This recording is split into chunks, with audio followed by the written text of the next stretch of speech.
भारतीय जनता पक्षाच्या आमच्या चारही उमेदवारांच्या प्रचाराच्या निमित्ताने मी संवाद साधण्यासाठी आपल्यासमोर इथे उभा आहे। आताच आमच्या बोंडेजीने अतिशय विस्तृत पद्धतीने हेडमास्टर क्लास कसा घेतो तसा क्लास घेऊन आपल्या सगळ्यांना सगळं शिकवलेलं आहे। ही निवडणूक बांधवानो काही अर्थाने तशी महत्वाची आहे आणि हा आमचा प्रभाग 13 आमच्या बॉस म्हणजे देवेंद्र फडणवीस साहेबांच्या होम पिचवर आहे आणि म्हणून इथे आपण सगळ्या जणांशी संवाद साधत असताना आपण सगळ्या जणांना मी विनंती करण्यासाठी आले आहे की ह्या निवडणुकीकडे तुम्ही अत्यंत बारकाईने हिंदू म्हणून पाहिलं पाहिजे। माझे असंख्य पत्रकार मित्र विचारतात की नितेशजी तुम्ही नेहमी हिंदू मुसलमान हा विषय का करता, नेहमी धर्माधर्मामध्ये भांडणं का लावता। मी त्यांना एवढंच उत्तर देतो, अरे बाबा आमच्या या हिंदू राष्ट्रामध्ये आम्ही अगर हिंदूंची बाजू घ्यायची नाही, हिंदूंचं हित बघायचं नाही, हिंदूंना ताकद द्यायची नाही, मग काय पाकिस्तान आणि इस्लामाबादकडे जाऊन करायचं का। या आमच्या महादेवाच्या भूमीमध्ये अगर आमच्या हिंदू समाजाकडे कोणी आकार वाकड्या नजरेने पाहत असेल तर त्यांना जसा तसं उत्तर देणं हे आम्ही कर्तव्य स्वीकारून ह्या निवडणुकीकडे पाहतो। आता महापालिकेची निवडणूक आहे। या महापालिकेच्या निवडणुकीच्या निमित्ताने नागरिक म्हणून तुम्हाला 18 प्रकारच्या नागरी सुविधा उपलब्ध झाल्या पाहिजे आणि म्हणून हे देणारे जे तुमचे नगरसेवक असतील, हे देणारे जे तुमचं नेतृत्व असेल ते अगर आपल्या हक्काचं नसेल, आपल्या विचाराचं नसेल तर तुम्हाला या 18 प्रकारचे नागरी सुविधा मिळणार आहेत का हा प्रश्न खरं म्हणलं तर एक दुसऱ्याला विचारला पाहिजे। या अमरावतीने तसं खूप काय पाहिलेलं आहे। जातीय दंगली असेल, हिरव्या सापांचे वळवळ असेल, लव्ह जिहाद आणि लँड जिहाद सारखे असंख्य केसेस या आपल्या अमरावती शहराने पाहिले। आमच्या बोंडेजींनी काहीचा उल्लेख केला। माझ्या त्या तरुण मित्राला वरती उठून त्याला विचारलं, बाबा तुला कितींदा मारलं? तो बोला 36 वेळा। बोला अरे बाबा कुठेतरी लिहून ठेव, आमच्या देवाभाऊचं सरकार आहे, कधीतरी आपल्याला मोहल्ल्यामध्ये जाऊन विथ इंटरेस्ट परत तिला सगळे द्यायचं आहे, परत चिंता करू नका। कारण का आपला बॉस आता वर्ष बंगल्यावर बसलाय, आपल्याला कोण काय करत नाही, चिंता करू नका। पण हे हिशोब चुकते करायचे असतात। कारण का महाविकास आघाडीच्या काळात तुम्हाला सगळ्यांना आठवत असेल हे कसे हिरवे साप वळवळायचे आपल्या हिंदू सणांच्या वेळेस, ह्यांचे कसे सरतन से जुदावाले नारे बाहेर यायचे। आमचे हिंदूंचे सणासुदीच्या मिरवणुका निघाल्या ते लगेच हे दगड आणि चपला मारणार, लगेच पाकिस्तानचे झेंडे फडकवणार। म्हणून तुम्ही हिंदू म्हणून या निवडणुकीच्या निमित्ताने सतर्क राहिलं पाहिजे। आता तर फतवा निघालेला आहे, फतवा की या महापालिकेच्या महापौर पदावर आम्ही एका मुसलमान समाजाच्या व्यक्तीला बसवणार आहे। वा, आणि मग आम्ही काय गोट्या खेळणार, बघत बसणार की तुम्ही कसं त्या आय लव्ह मोहम्मद वाल्याला बसवता आणि आम्ही काय त्याला आदाब म्हणायला तिथे जाणार काय। म्हणून ह्या निवडणुका महत्वाच्या आहेत।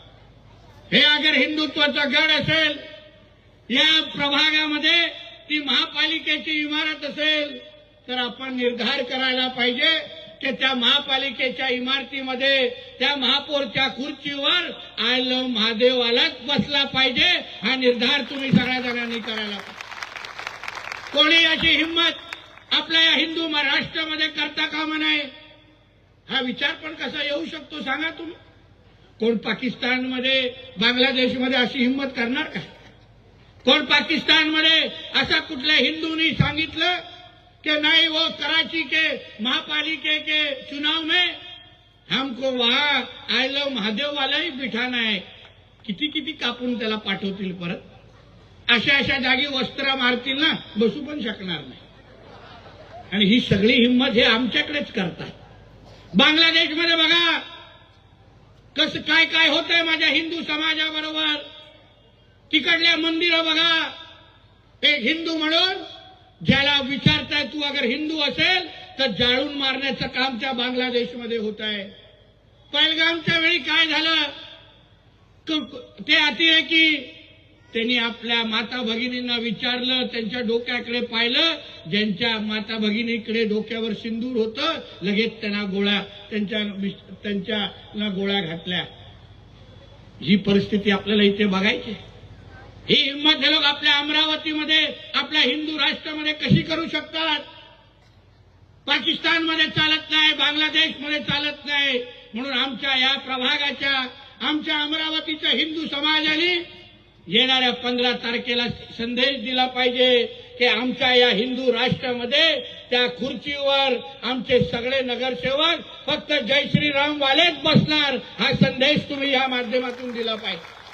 हिंमत होता कामा नये, हिंमत होता कामा नये. कारण हे आमचे कधीच होणार नाहीत, लक्षात घ्या. बघा त्या ओवैसीचे भाषण, बघा त्या कार्टे अब्बू आझमीचे भाषण, धमक्या देतायत, आम्हाला आव्हान देतायत, मोठी मोठी भाषणं करून तुमच्या अमरावतीमध्ये जातायत. त्यांना वाटतंय की मुसलमान समाजाला इथे तापवलं तर आमचा महापौर लवकर बसेल, अशी त्यांची गैरसमज आहे. त्यांना नाही माहिती आमची हिंदूंची ताकद. आपण संख्येने जास्त आहोत. तुम्ही एकदा अगर निर्धार केला की आमच्या अमरावतीकडे कुठलाही हिरवा साप वळवळ करू शकणार नाही तर हे लोक बिळातून पण बाहेर निघणार नाही. एवढी पण ताकद हे लोकांची नाहीये. लव्ह जिहाद, लँड जिहाद बद्दल आव्हान देतात आम्हाला.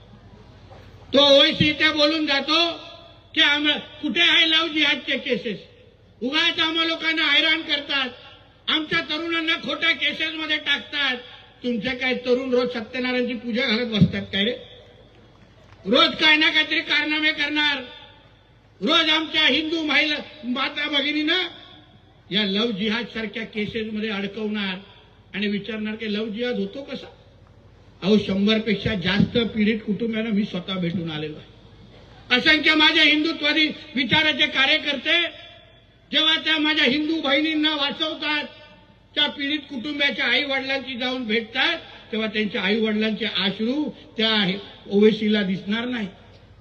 ती बहीण जेव्हा आपल्या आई वडिलांना ओळखत नाही, अहो ते सोडा, कित्येक आपल्या हिंदू बहिणी या लव्ह जिहादच्या निमित्ताने जेव्हा त्या फसतात, बिचारा एक सकाळी लगेच कुठेतरी सौदी किंवा कुठल्या तरी दुबईमध्ये त्यांचे डोळे उघडतात.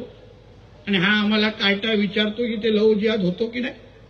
तरी त्याचा नाडा खेचून त्याला घेऊन जायला लागेल मला. मी बोललो होतो बोंडे साहेबांना, साहेब माझी जरा सभेची तारीख चुकली. जेव्हा तो ओवैसी तुमच्या अमरावतीमध्ये असेल ना तेव्हाच सभा लावले पाहिजे होते, होऊन जाऊन दे तेव्हा यांना. मग बघू तो अमरावतीवरून परत कसा हैदराबादला जातो. गेला तरी ना नाडा पण हातात ठेवणार नाही अशी अवस्था करून दाखवते. म्हणून उगाच आमच्या या भूमीमध्ये येऊन आम्हाला धमक्या द्यायच्या नाहीत. हे आमचं हिंदू राष्ट्र आहे, हे आमच्या देवाभाऊचं महाराष्ट्र आहे. इथे तुम्ही हिंदू समाजाकडे वाकड्या नजरेने बघाल तर तुम्हाला परत एका पायावर घरी जाऊन देणार नाही. ही परिस्थिती आमच्या इकडचा हिंदू समाज करेल. ही ताकद आमची इथे तयार झालेली आहे. आणि म्हणून या निमित्ताने तुम्हाला सगळ्या जणांना मी विनंती करणार आहे, हे जे आमचे 4 हिंदुत्वादीचे शिपाई आहेत ते उद्या जेव्हा महापालिकेमध्ये जातील तेव्हा तुमचा विकास आणि तुमचा संरक्षणाचा शब्द येऊन तुमच्याकडून जातील. कोणी आमच्या या भागामध्ये कुठलाही अनधिकृत मदार मस्जिद ते कुठेही अगर हिरवी चादर टाकण्याची मस्ती करतील तर माझे हे 4 हिंदुत्वादीचे शिपाई त्याला तिकडला तिकडे ठेचण्याचं काम करतील. हा विश्वास देण्यासाठी तुम्हाला आलेला, विश्वास देण्यासाठी. बघा बोंडे साहेबांनी काय उल्लेख केला. हिंदू बांगलादेशी रोहिंग्याची संख्या बघा कशी वाढते. पहिले 14% होती, मग आता 25% गेले. मुंबई सारख्या शहरामध्ये टाटा इन्स्टिट्यूटचा रिपोर्ट आलाय, मुंबई सारख्या शहरामध्ये 30% हे लोक वाढतायत. कुठून आले हे लोक सगळे, कोणी आणले हे लोक सगळ्यांना. तुम्ही ह्याचा विचार करायला पाहिजे. या अमरावती शहरामध्ये हे जेवढे रोहिंग्या आणि बांगलादेशी आहेत त्यांना पाणीचं कनेक्शन कोण देत आहे, विजेचं कनेक्शन कोण देत आहे, सगळे सोयी सुविधा कोण देत आहे, ह्याचा विचार करणारी ही निवडणूक आहे. तुम्ही योग्य लोकांना त्या महापालिकेमध्ये पाठवाल तर आम्ही तुम्हाला शब्द देतो, एकही या रोहिंगे बांगलादेशीला 16 जानेवारीची सकाळ बघायला देणार नाही. हा शब्द तुम्हाला आम्ही लोक तिथे देऊन जातो. ही ताकद तुमच्या सगळ्यांच्या मागे आम्ही उभी करू. फक्त तुमची ताकद या निमित्ताने आमच्याकडे उभे राहा. आज आमच्या देवाभाऊच्या महाराष्ट्रामध्ये विकासाच्या बाबतीमध्ये काहीच कमी पडणार नाही. महापालिका म्हणून जेवढी काय ताकद विकासाच्या माध्यमातून ते द्यायची आहे, जी काय निधी तुम्हाला उपलब्ध करून द्यायची आहे, ते सगळ्याच्या सगळ्या सुविधा आम्ही निश्चित पद्धतीने करू. फक्त तुम्हाला एवढी काळजी घ्यायची आहे की आमची ही महापालिका ही हिंदू विचाराच्याच लोकांकडे असली पाहिजे. ही जबाबदारी तुमच्या सगळ्यांची आहे. मला बोंडे साहेब बोलत होते की हा हिंदुत्वाचा बालेकिल्ला आहे. इथे नेहमी हिंदुत्वानेच विचाराचे नगरसेवक निवडून जातात. मग तुमची तर जबाबदारी अजून वाढलेली आहे. कारण का आमच्यातल्याच वळवळ करायला उभे राहिलेले आहे. कोण घड्याळावर आहे, कोण पानावर आहे. मी त्यांना सांगितलं ह्या पानाचं तुम्ही आमच्याकडे कधी सोडाव. एकदाच आम्ही ढिलं करून टाकलं ना, उभं राहायला पण जमणार नाही. ते घड्याळ पण आमच्याच लोकांनी आहेत. एकदा काय आमच्या देवाभाऊनी त्या घड्याळातून बॅटरी काढली ना, तो पण काटा चालणार नाही. आणि म्हणून याचा तुम्ही मतदार म्हणून विचार करा.